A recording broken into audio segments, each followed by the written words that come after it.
Welcome to WMF News This Week. I'm your host, Michael Maley. All right, if you are a smoker, if you are a non-smoker, more than anything, if you are concerned about your health and your way of life, this is the segment to watch. We're going to discuss a lot about smoke-free Horry, smoke-free Florence, and specifically what that means here to the Horry County, to the area, to the Grand Strand, to the PD. Joining me to do that are a panel of experts for smoke-free Horry and smoke-free Florence. On my right here are Ty Grissett, who is a registered nurse as well as the health systems coordinator for smoke-free Horry.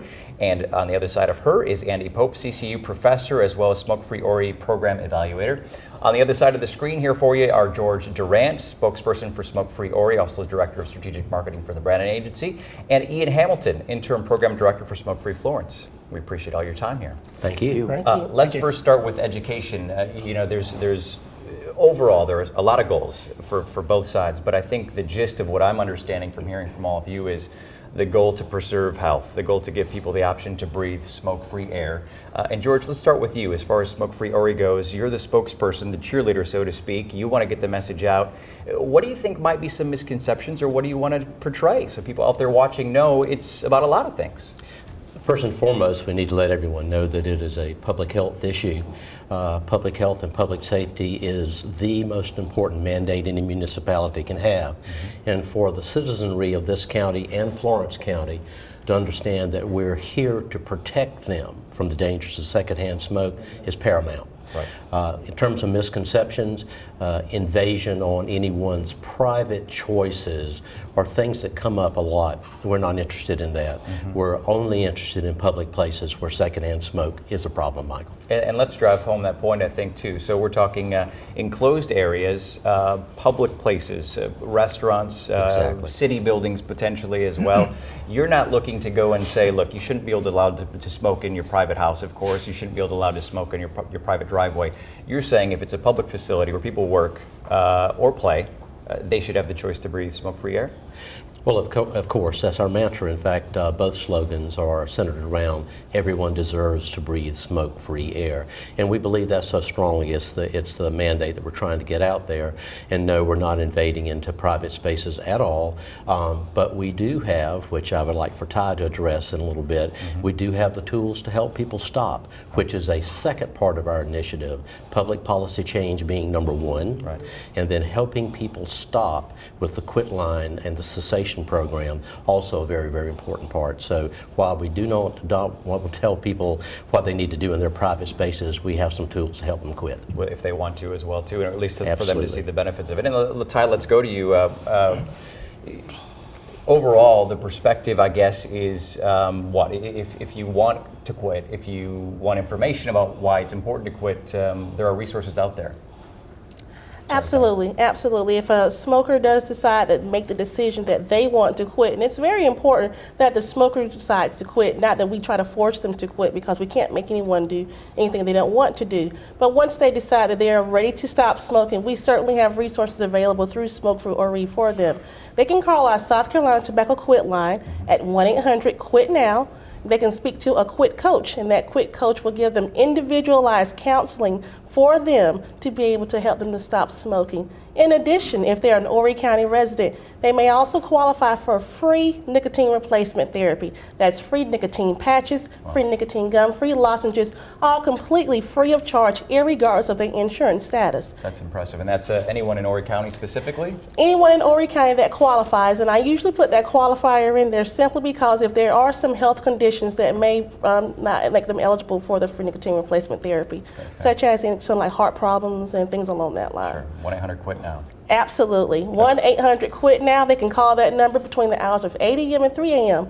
and speak to that quit coach. It's an absolutely wonderful program, and it's completely free of charge. That's important to know for sure. And Ian, let's talk about in Florence County. Yeah. What options are there for residents watching in Florence County? Absolutely, and actually it's the same deal for Florence residents as well as Horry residents. 1-800-QUIT-NOW, which is 784-8669, I believe.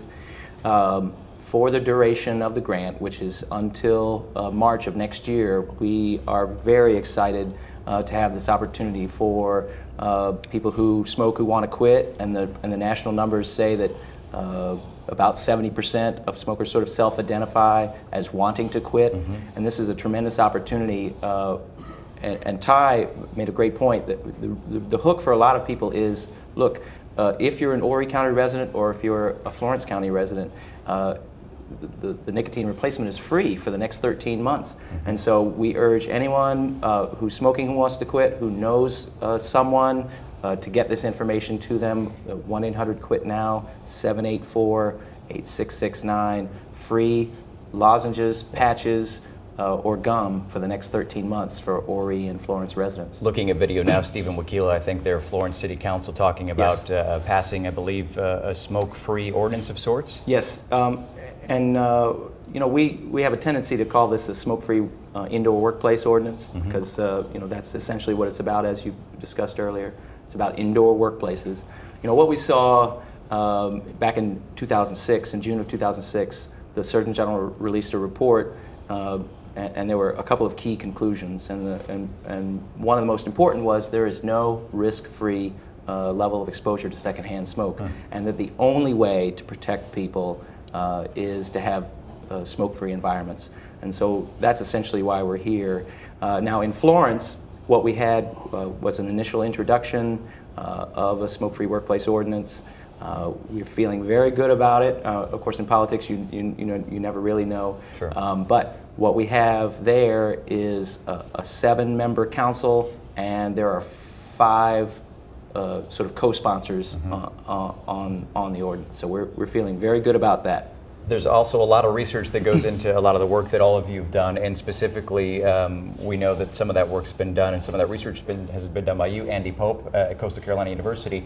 Right. There's a gamut of research you've done. We're going to go to break here in a bit, but what do you want to touch on that's most revealing in some of your research? Well, I think there's some that we're doing in collaboration with this initiative, but then there's also research that's been done for years about the issues of secondhand smoke and the harmful effects that it causes.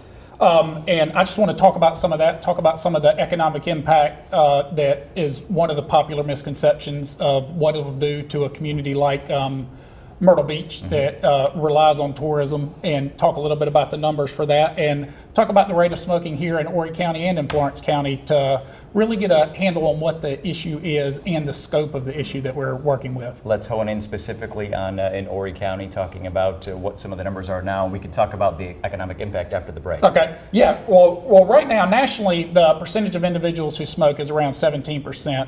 And in South Carolina, that rate is around 20%. But here in Horry County, it's significantly higher than both the national and South Carolina average, around 28% for adults. And in addition, youth also show a disproportionate number, a higher number of youth that smoke or initiate smoking in Horry County compared to any other county in the state and really any other place in the country. So it's something that's important for the cessation. It's something that's important for the delayed initiation of smoking, and all of the things that are being worked on in Smoke-Free Florence and Smoke-Free Horry are really designed to address those issues. It's interesting stuff for sure. We are talking about Smoke-Free Horry, Smoke-Free Florence, and the efforts to cessate smoking as well as the efforts to make places smoke-free. We've got a lot more to talk about, including the economic impact, whether you're a business owner or not, that smoke-free opportunities would bring. We'll be right back.